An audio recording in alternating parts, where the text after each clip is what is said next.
Interno indígena.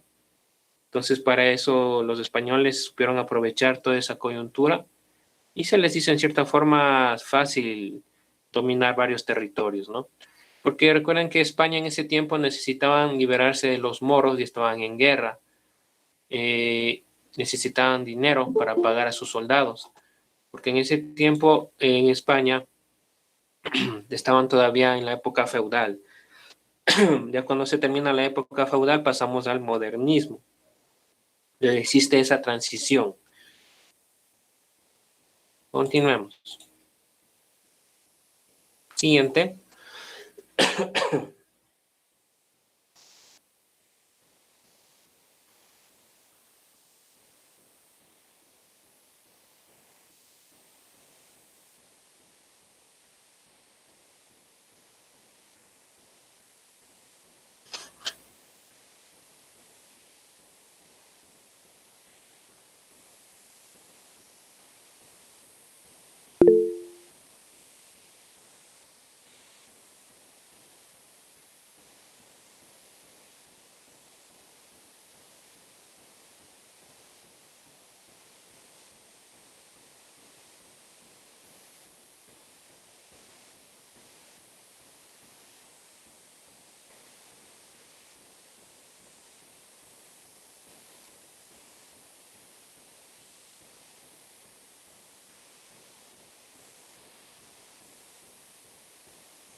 La C, muy bien, vayan participando, chicos, vayan participando.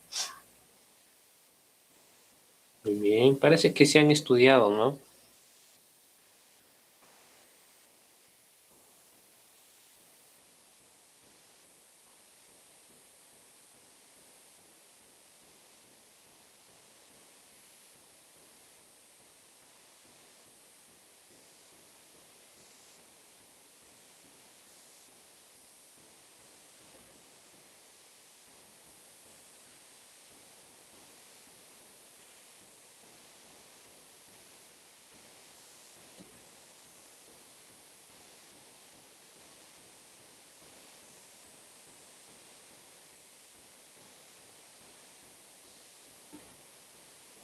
Muy bien, vamos a ver la respuesta. Correcto, la C. ¿Qué eran los estancos y qué eran las alcabalas? Los estancos eran una especie de gravamen que durante la colonia debía pagarse sobre la venta de ciertos productos de lujo, podríamos decirlo así. ¿Cuáles eran esos productos de lujo? Era el tabaco, el aguardiente y los juegos de azar. Este fue un importe establecido en este tipo de productos. Y estos eran utilizados, este tipo de importe, los estancos, eran utilizados por algunos gobiernos como elemento político, ¿sí? A mediados del siglo XIX, este tipo de estanco fue disminuyéndose porque era un poco absurdo, ¿no? Especialmente en el campo económico. En cambio, las alcabalas fue un impuesto más significativo durante el antiguo régimen de la Corona de Castilla. Eh, esa tributación le correspondía pagarlo por el comercio de bienes inmuebles, ¿sí? Hoy día puede equipararse al pago del impuesto al valor agregado, al IVA, ¿sí? Eso es una alcabala, ¿no? Hice, no tanto, no. Es más parecido al impuesto, al valor agregado, o sea, parecido al IVA, muy parecido, ¿no? Entonces, por eso les recuerdo que en la época de la colonia,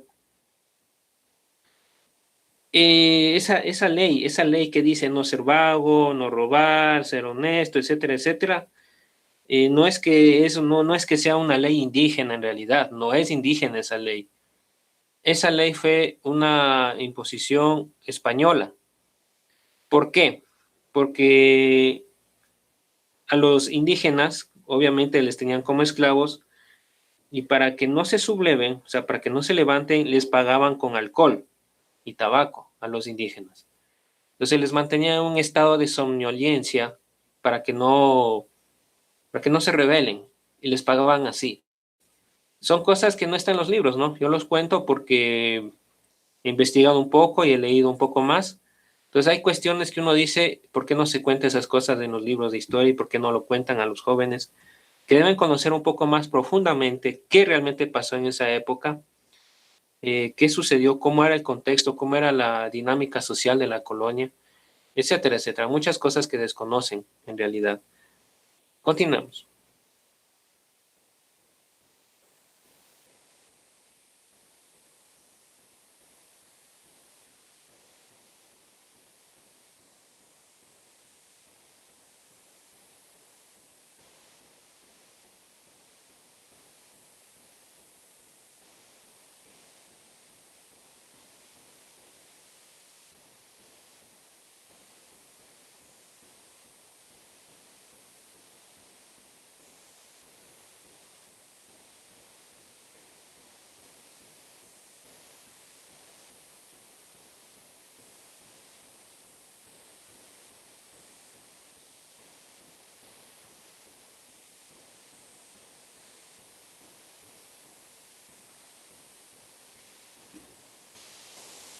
Muy bien, por ahí ponen a ver, a ver,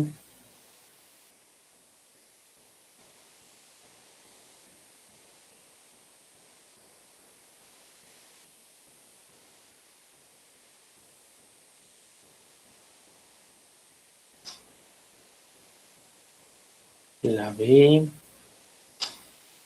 Listo, vayan participando, chicos.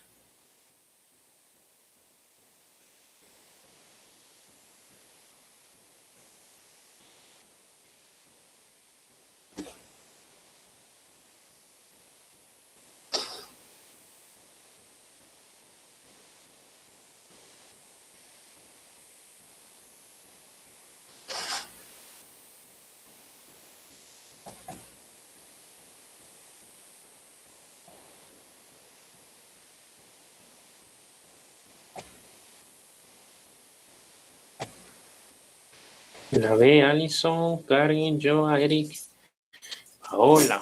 Vamos a ver. Muy bien, efectivamente la B. ¿Cuáles son estos poderes del Estado?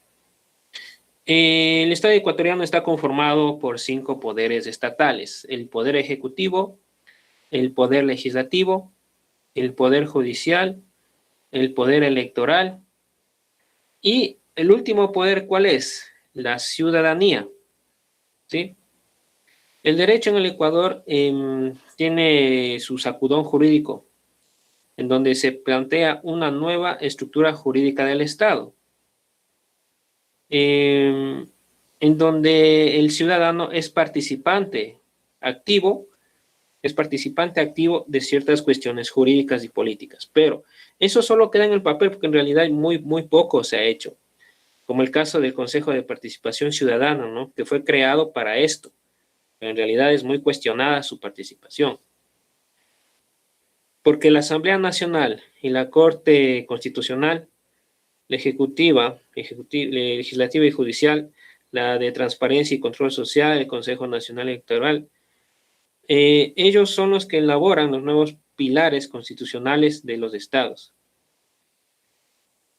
¿Listo? Entonces, es importante conocer esto, ¿sí? Supuestamente la Constitución se caracteriza por ser protectora de los derechos del ciudadano y de la naturaleza, especialmente con lo que tiene que ver con el medio ambiente. Es muy cuestionable porque en realidad con esto de la pandemia y la nueva ley humanitaria ha roto muchos derechos, ¿cierto? Muchos derechos en realidad. No es que ha funcionado muy bien. Si hablamos del poder ejecutivo, Esto se delega al presidente de la República, ¿sí? A eso se le llama poder ejecutivo. ¿Quién lo ejerce? El presidente, en este caso, Lenín Moreno. Él es el que nombra a los secretarios, a los ministros, a los coordinadores y a los servidores públicos. Ellos son los que van a ser elegidos por 4 años, ¿sí? Es importante que ustedes repasen un poco todo esto de los poderes del Estado, por ejemplo, qué es la función legislativa, qué hace, cuál es la función que ejerce esto, quién ejerce la función legislativa, la Asamblea Nacional del Ecuador, el cual está integrado por un presidente y asambleístas, 2 por cada provincia y uno más por cada 200.000 habitantes, ¿ya? Entonces es importante que conozcan todo esto, que repasen otra vez todo esto, revisen toda esta información. Y la función judicial son los jueces que son elegidos por el Consejo de la Judicatura, ¿no? Ellos son los que van a elegir a los jueces. La Corte está integrada por 12 jueces, duran aproximadamente 9 años y serán renovados por tercios cada 3 años, conforme a lo que esté estipulado en el Código Orgánico de la Función Judicial. Sé que a veces es mucha información, ¿cierto? Entonces, el último que tenemos, la ciudadanía, es el que está conformado por el Consejo de Participación Ciudadana y Control Social, la Defensoría del Pueblo, la Contraloría General del Estado y las superintendencias. Ellos tienen que ejercer sus puestos durante 5 años. ¿De qué se encargan ellos? Ellos se encargan de promover planes de transparencia y control público, así como también planes para diseñar mecanismos para combatir la corrupción. O sea, suena bonito lo que ellos tienen que hacer, pero en realidad no ha habido ese control, ha habido mucha corrupción, reparto de hospitales, sobreventa y precios en productos de primera necesidad.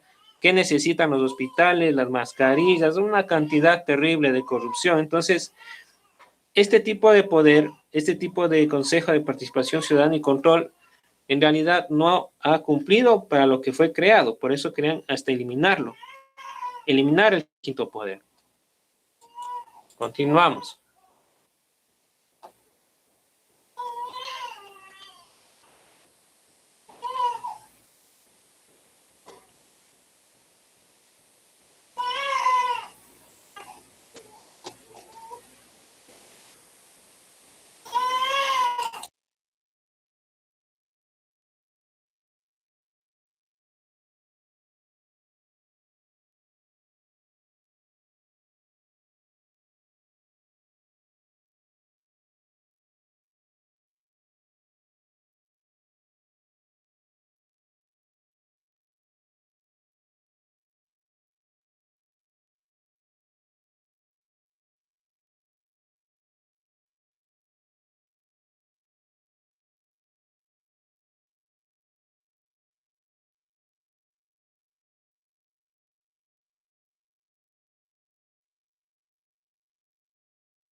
Listo.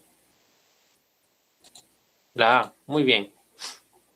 Por obvias razones, ¿no es cierto?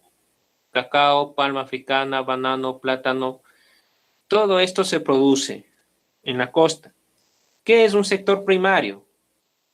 Se denomina a este sector al que comprenden las actividades productivas de la extracción y obtención de materias primas, como la agricultura, la ganadería, la apicultura, la acuicultura, la pesca, la minería, la silvicultura y la explotación forestal. Por ejemplo, pueden ser actividades de recolección de materias primas, como la minería también. Entonces, estos productos son de sector primario. Y sí, en la costa esto se produce bastante, por el banano más que todo, la caña de azúcar también. Listo. Siguiente pregunta.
Ahí está clarito, de acuerdo al cual cotización del dólar de Estados Unidos de América en el mercado internacional al final del periodo, unidades de cada moneda por dólares.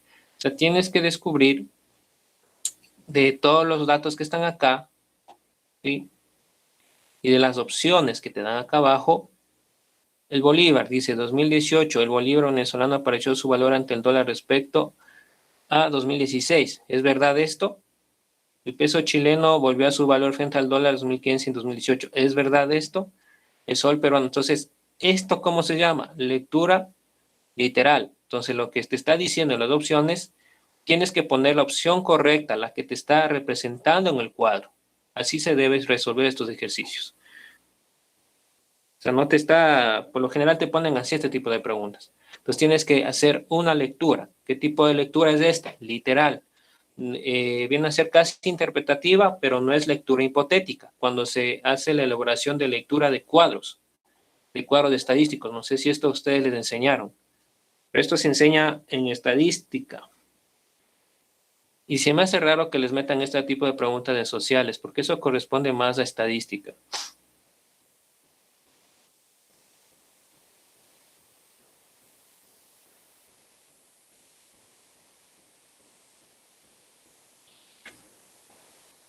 ¿Listo? Muy bien, la C. La C. El sol peruano ha sido la moneda de comportamiento más estable entre 2015 y 2019. O sea, aquí no, este tipo de preguntas no te dice descubrir tal cosa. Solamente tienes que leer las opciones y ver de estas opciones cuál es la que corresponde a la lectura que tú tienes que dar al cuadro. O sea, tienen que aprender a leer estos cuadros. Esto se llama lectura literal. O sea, eso es literal porque tienes que descubrir de estas opciones cuál es la correcta, lo que dice el cuadro. Porque no es una lectura hipotética. ¿Qué es una lectura hipotética? Es cuando te da un cuadro y la instrucción sería, a ver, de acuerdo al cuadro, cuál es la proyección a futuro. Entonces ahí te pueden poner las opciones y te dicen en un futuro, en el 2019 el dólar va a subir a tanto, en el 2020 el dólar. Entonces esa es una hipótesis, porque es una proyección hipotética hacia dónde va a llegar. Pero esta en cambio es una lectura literal, solamente tienes que descubrir de cuál de estas opciones es la correcta en la lectura del cuadro. Entonces dice, el sol peruano. El sol peruano ha sido la moneda de comportamiento más estable entre 2015 y 2019. Entonces, 2015, 3.410 soles y 3.305 soles. En 2018, el bolívar venezolano superó su valor ante el dólar respecto al 2016. Pues 2018, 2016. ¿Sí ves? Entonces tienes que encontrar y descubrir cuál va de acuerdo con las opciones que están acá abajo. Esta pregunta yo la encontré así, no te decía ningún tipo de instrucción, solo te decía, de acuerdo al cuadro, cotizaciones del dólar de Estados Unidos de América, bla, bla, bla, al final periodo. Y tienes que encontrar las opciones. Algunas sí te ponen la instrucción correctamente, pero aquí en cambio tienes que hacer una lectura literal. ¿Cuál de estas opciones corresponde a lo que te está diciendo el cuadro?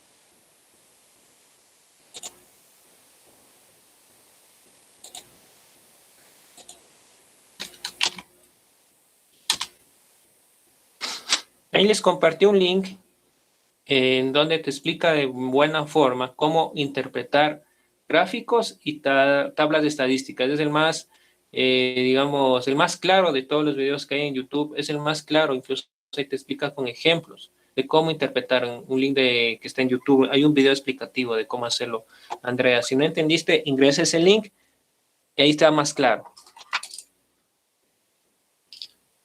Listo, a ver, dice que es el Producto Interno Bruto. Puesto la D, desarrollo económico. Muy bien, muy bien. Sigan respondiendo, chicos. Tranquila, de una, Andrea, ya sabes.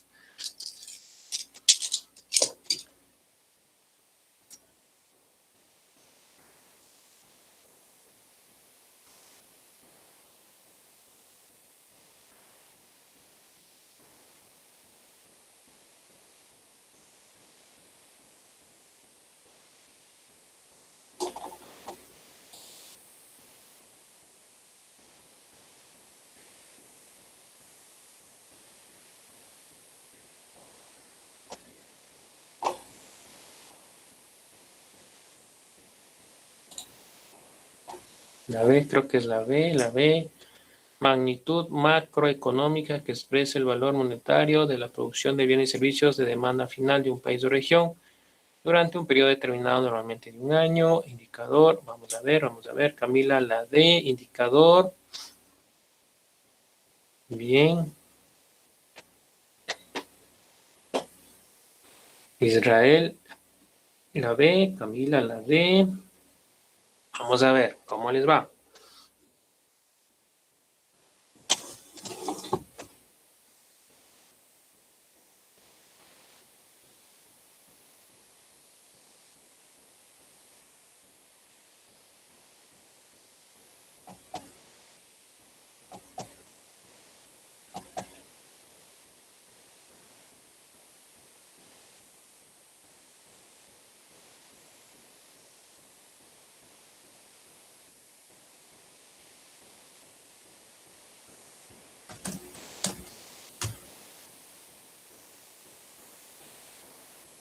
¿Listo?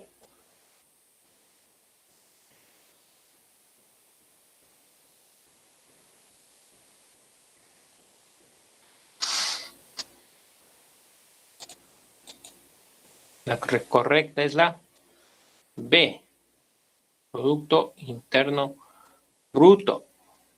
¿Sí? ¿Qué es?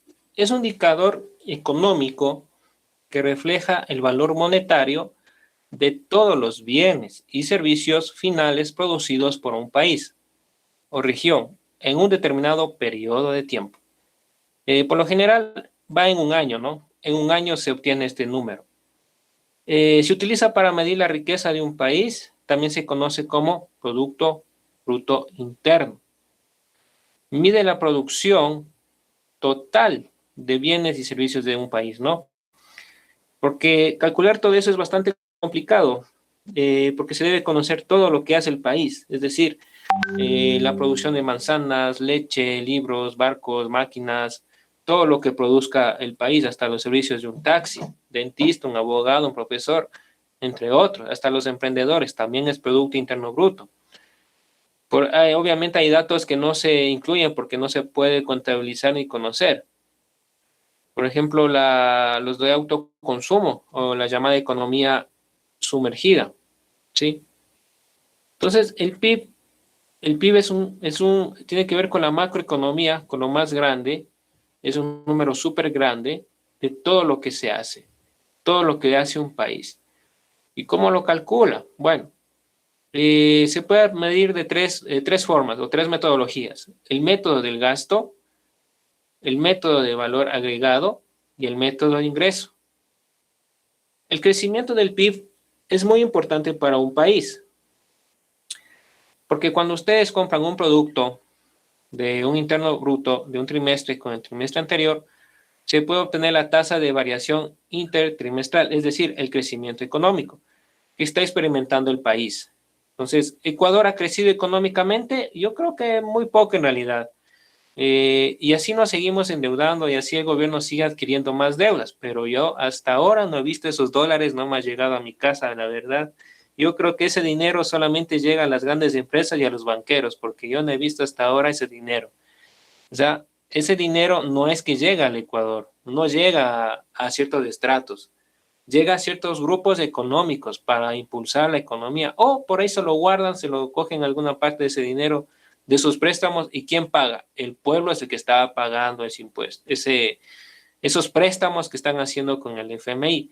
Y eso afecta al Producto Interno Bruto, obviamente, porque si no se produce en buena cantidad lo que se debe hacer, es difícil terminar de pagar la deuda. Entonces, más deuda, más deuda, más deuda, entonces seguimos, seguimos, seguimos. Si ustedes recuerdan, el ministro de Economía hizo un pago de la deuda con el argumento diciendo de que si no se pagaba la deuda, no podíamos acceder a un crédito. Entonces, muchos economistas cuestionaron eso, de que por qué vamos a pagar si estamos en una emergencia sanitaria. Entonces, lo que es el pensamiento mestizo, ¿no? Dice, lo que pasa que si vamos a pagar, quiere decir que somos buenos pagadores. ¿En qué ministro de Economía cabe ese tipo de argumento? Eso no es un argumento para un ministro de Economía. Es como yo fuera a fiar a la tienda y tengo para comprar pan, entonces prefiero ir a pagar a la tienda y quedarme sin comida. No, pero o sea, puedo hacer pagar una parte y lo otro compro para la comida. Yo creo que hasta por lógica puede hacerlo, ¿no? Pero lamentablemente el país se sigue endeudando y afecta al Producto Interno Bruto. No todos los capitales se quedan acá, están saliendo. Recuerden que tenemos mucha migración de personas venezolanas acá en Ecuador, cubanas, peruanas, colombianas, de muchas partes. Entonces, no todo el dinero se queda acá, ese dinero está saliendo del país. Hasta $200 que envía el que más gana, hasta $20 envían a sus países. Entonces, no todo el dinero se queda acá y no hay circulante. Por eso estamos como estamos, bien complicada la situación. ¿Qué tema estamos abordando? Temas de problemas económicos y sociales, que sí lo va a ver en la prueba, sí va a haber este tipo de temas.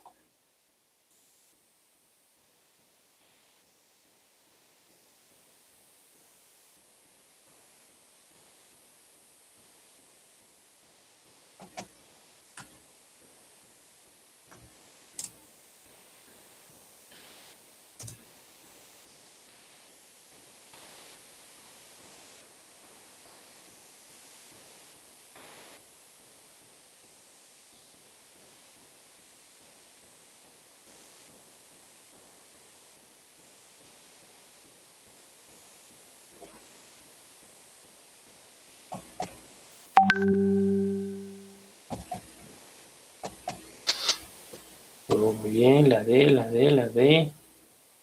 Andrea, Joa, muy bien, chicos, vayan respondiendo. No importa si se equivocan, no hay problema. No hay problema. Mejor si se equivocan, se dan cuenta en que están haciendo mal. Y eso les ayuda para aprender más cosas.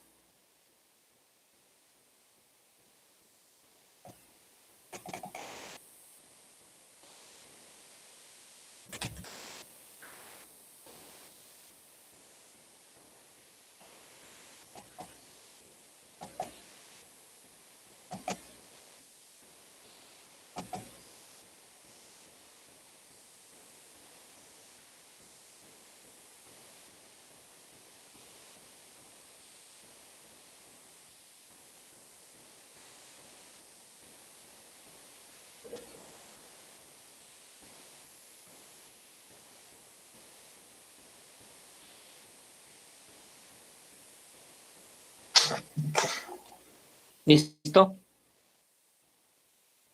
Muy bien. La D. La D. Bueno, estos son temas que equidad de género que vienen a aparecer en los inicios de este siglo XXI, podemos decirle así, porque anteriormente no se trabajaba mucho sobre lo que es la equidad de género en realidad. No se entendía muy bien. Bueno, ¿qué es la equidad de género? La equidad de género es un conjunto de ideas, creencias y valores sociales en relación a la diferencia sexual. El género, la igualdad y la justicia en lo relativo a los comportamientos, las funciones, las oportunidades, la valoración y la relación entre hombres y mujeres. Este es un tema que se ha visto a lo largo una discriminación muy grande hacia las mujeres, la cual no podía opinar, y su rol dentro de la sociedad era diferenciada con respecto al hombre, ya que ésta era visto con capacidades muy diferentes con el hombre, es decir, que no podía efectuar cosas de trabajo fuertes, ¿sí? Y la mujer únicamente se dedicaba a la casa y a la familia.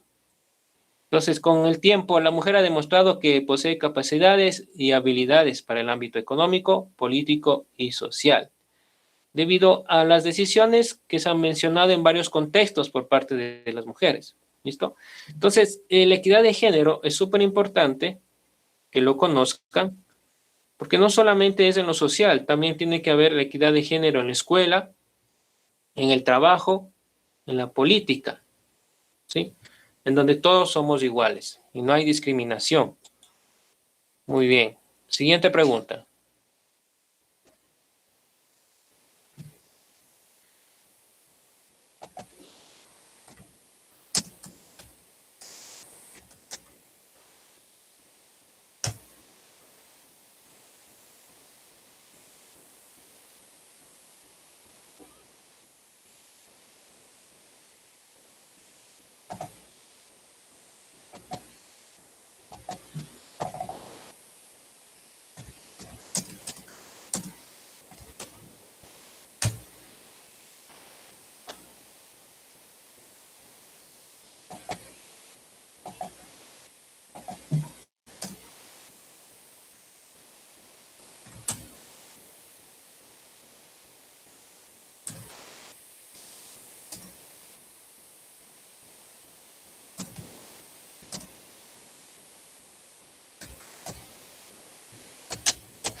Vayan respondiendo, chicos.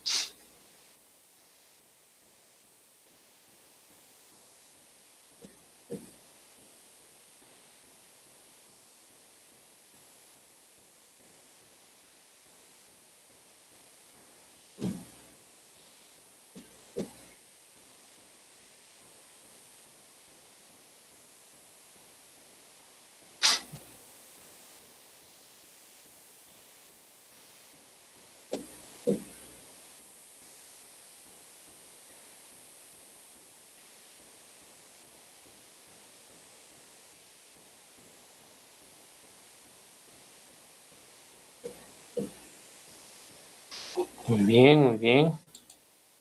Correcto. La B. ¿Qué generación son ustedes? Centennials. Esa es la generación de ustedes. ¿Qué generación soy yo? A ver. Yo soy de la generación X. La mejor. La mejor de todas. Por ahí estaba viendo un meme en Facebook que decía la generación de cristal. Y hacían referencia a los centennials. Me mataba de la risa. Pero también hay la generación millennials, ¿no? Que son otro tipo de generación. ¿Sí? A ver, generación X, sí, son millennials y X millennials. Muy bien. Entonces, dentro de lo que son los derechos, es importante, y ya está mayorcito, ah, con mucho conocimiento, Andreita. Bueno, dentro de todo esto que es los derechos humanos, hay que recordar lo siguiente, porque ahí nos dice los denominados derechos de cuarta generación. Recuerden que hay derechos de primera generación, segunda generación, tercera generación y cuarta generación, cada uno con sus propias características. Les voy a hablar un poquito de los derechos de cuarta generación. ¿De qué se trata esto? Los derechos de la cuarta generación tienen que ver con el derecho al acceso a la información, con derecho al acceso a la sociedad de la información en condiciones de igualdad y no discriminación. ¿Esto se cumple? No, no todos tienen derecho a eso. Y ahora que estamos en esta cuestión del regreso a clases, no todos tienen la ventaja, como ustedes, de estar en una clase virtual. No todos tienen acceso a eso. La gente que vive en el campo, bien arriba en la montaña, no va a llegar el internet hasta allá. Pues estos chicos, niños, les va a tocar bajar a la ciudad o tienen que ver cómo hacen. Porque yo estaba viendo, recién estaba leyendo una noticia muy interesante que no sacan en los medios de comunicación por obvias razones, que los maestros están en paro. Hay algunos maestros que no les han pagado hace 2 meses y no tienen para pagar el internet. No tienen, porque es una cuestión privada el internet. Es decir, es en mi caso, yo le estoy dando clases, entonces necesito dinero para pagar el servicio de internet y darles clases. Si no, no puedo enseñarles, no puedo indicarles, no puedo educarles. Entonces, es una realidad que está pasando actualmente en el Ecuador. Hay maestros impagos que están en paro ahorita.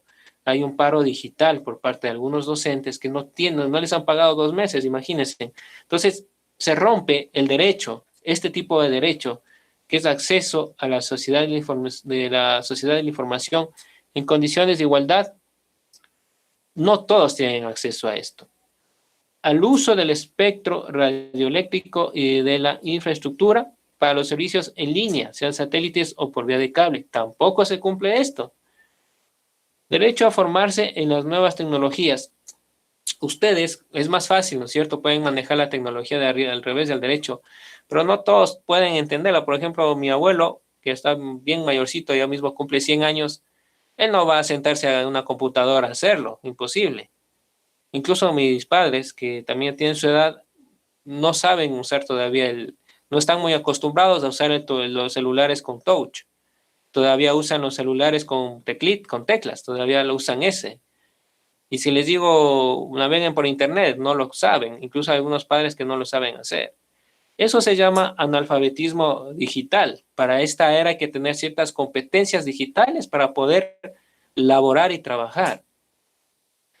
Tenemos el derecho a la autodeterminación informativa. tenemos derecho a la seguridad digital, ¿sí? Derecho a la democracia, derecho a la información, el derecho al pluralismo. Entonces, los derechos de cuarta generación son más avanzados que los otros derechos. Les recomiendo que estudien un poco los otros derechos de primera generación que aparecieron en la guerra, cuando se creó este organismo de la ONU, ahí aparecieron los derechos de primera generación, luego vinieron los de segunda generación, tercera generación, y ahora estamos en los de cuarta generación. Entonces, revisen esos derechos por si acaso, vaya a ser que les pongan ahí en las preguntas, pero ya les estoy avisando de qué tema estamos hablando ahorita, sobre los derechos, ¿ok? Pasemos al siguiente.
Muy bien, muy bien.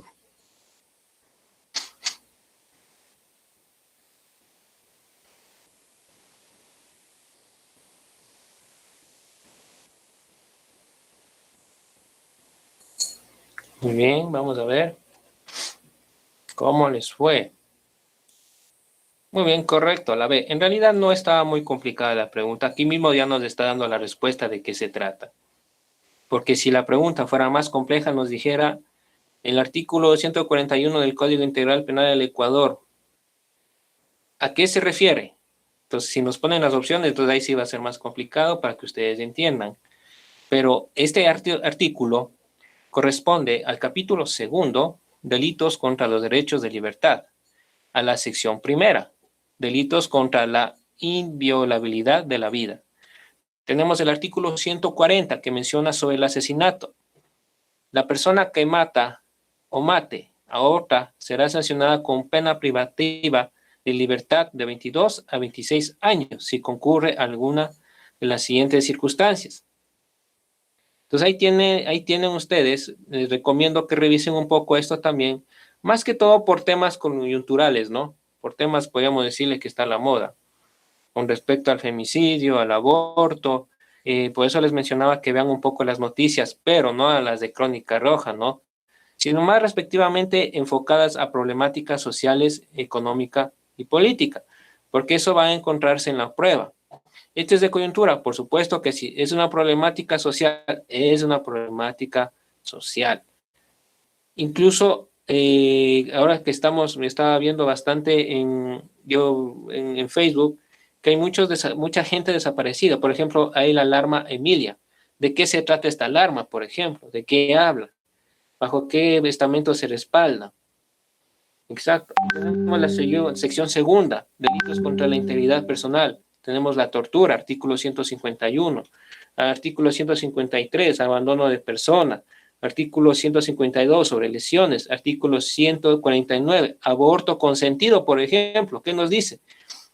La persona que haga abortar a una mujer que ha consentido en ello será sancionada con pena privada de libertad de 1 a 3 años. Esto es súper importante porque estaba viendo la problemática que la vicepresidenta quiere renunciar porque se va a aprobar algo al respecto de esto del aborto. Entonces aquí en el COIP tenemos en el artículo 149 que nos habla sobre el aborto no consentido y sobre el aborto consentido. ¿Qué dice sobre el aborto consentido? La persona que haga abortar a una mujer que ha consentido en ello será sancionada con pena privativa. O sea, si a pesar de que esta persona quiera abortar y hay otra persona que le ayuda, ¿sí? Va a ser sancionada. O sea, no puede elegir. Y la mujer que cause su aborto o permita que otro se lo cause será sancionada. Entonces va a ir a la cárcel. Aborto no punible. Entonces, les sugiero que lean esto por si acaso. Que voy a hacer que les pregunte porque estamos en esta coyuntura. Incluso hay el aborto con muerte, homicidio culposo por mala práctica profesional, etcétera, etcétera. Pero revisen un poco lo que nos dice el COIP con respecto a este capítulo. Y si tienen tiempo, de ley han de tener tiempo. Son 144 páginas del registro oficial. O sea, no creo que se demoren mucho. Depende del ritmo de lectura que ustedes tengan, ¿no? Siguiente.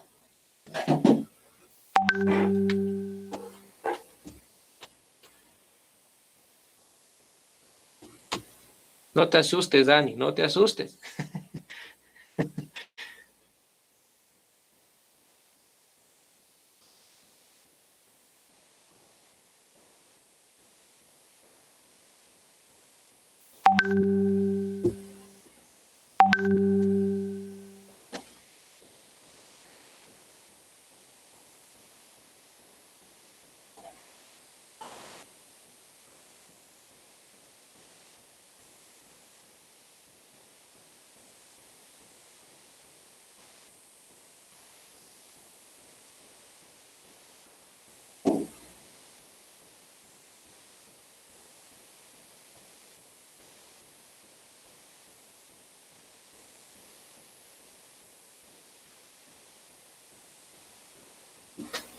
Listo. A ver, chicos, vamos, vamos. ¿Cómo les va? Andreita, ¿ves? Está puesta las pilas, diría Andrea.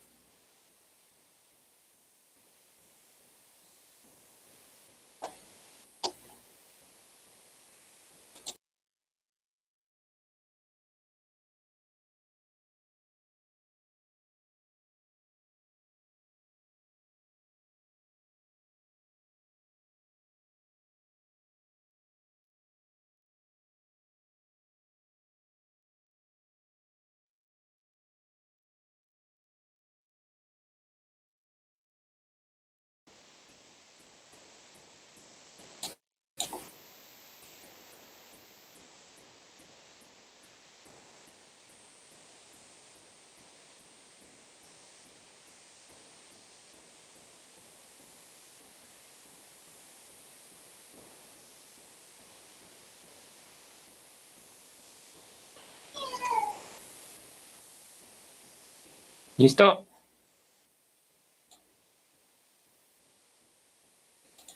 La A. Por obvias razones. Está muy claro. Es muy clara la pregunta, ¿no? Control de la corona hacia las prácticas comerciales no tiene nada que ver con lo que está diciendo ahí. Nada que ver. Las otras sí, el feudalismo obviamente, declinación obviamente, porque recuerden que la iglesia estaba como, digámosle, bien unida a cuestiones del rey. Implementación de la división de poderes del Estado, no tanto porque recién se estaba construyendo algo en Francia, pero igual Napoleón lo que quería hacer es ser emperador. Entonces no se puede hablar de un Estado, no se puede hablar de un Estado. Entonces, pero iban hacia allá. Control de la corona hacia las prácticas comerciales. No, no, era más un derrocamiento y una ruptura de la corona que estaba en ese tiempo, porque al final Napoleón subió, ¿no? Al poder. Y obviamente la Revolución Francesa, como nos habla ahí, cuando aparece la Constitución ya se puede hablar de un Estado, porque mataron a los reyes de ese tiempo. Y Napoleón se convirtió en el dictador, pero él quería ser un emperador. Por eso recuerden, hay un cuadro famosísimo en donde él aparece vestido con unos trajes de rey. Entonces tiene una imagen de ser emperador más que presidente o gobernante. Él quería ser más un emperador, en realidad. Y la última preguntita, ya para, bueno, ya nos hemos pasado un poquito de tiempo, bueno, ingresaron un poco tarde, entonces vamos a revisar la última pregunta.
La D, vamos a ver.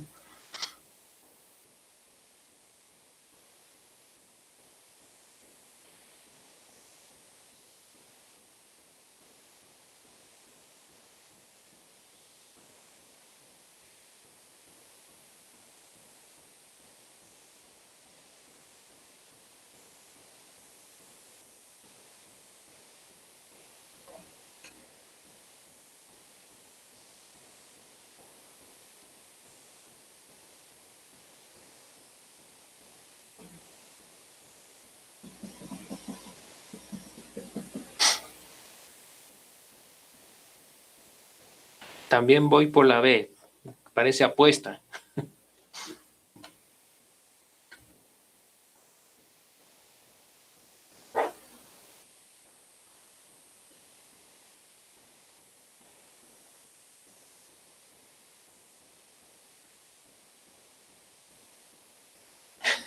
¿Quién da más?